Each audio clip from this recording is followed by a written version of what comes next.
Madame Odette Lucier à la Pocatière.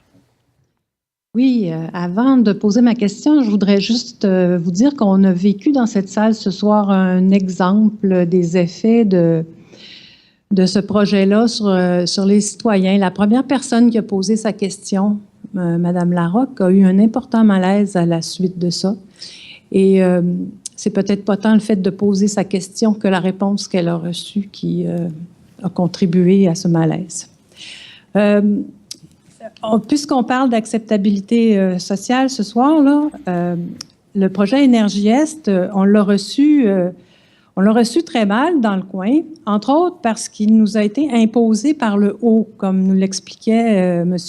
Fournier tantôt, à la manière top-down par TransCanada. Il nous a été présenté par des documents qui avaient toutes les allures de textes publicitaires. Et les journées portes ouvertes se sont faites dans ont été des expositions qu'on pourrait voir dans des salles de montre avec un tuyau rutilant et de beaux documents, de grandes cartes où on n'arrivait pas à retrouver nos rivières. Les gens qui nous en parlent évitent à tout prix d'aborder les principaux enjeux, nous font miroiter des emplois et des taxes. On n'est pas fous, comme disait la dame tantôt, là. Les citoyens font leur devoir de citoyens, essaient d'aller voir, essaient de trouver ou de comprendre quel est le meilleur développement pour nos régions. On veut que ce soit un développement durable. On sait que le projet TransCanada n'est pas un service public et donc on n'est pas obligé de l'accepter.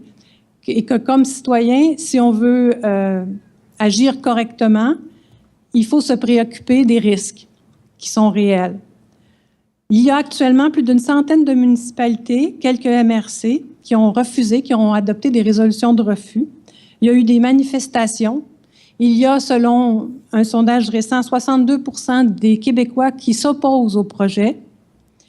La question que je vais vous poser, elle s'adresse peut-être plus à Mme Fortin, à M. Fournier, mais à vous de juger.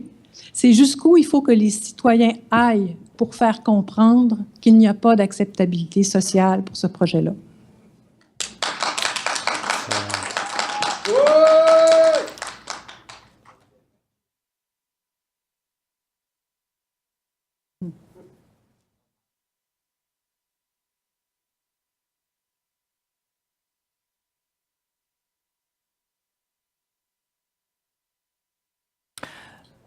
Je pense que je ne transférerai pas la question aux personnes expertes que nous avons invitées.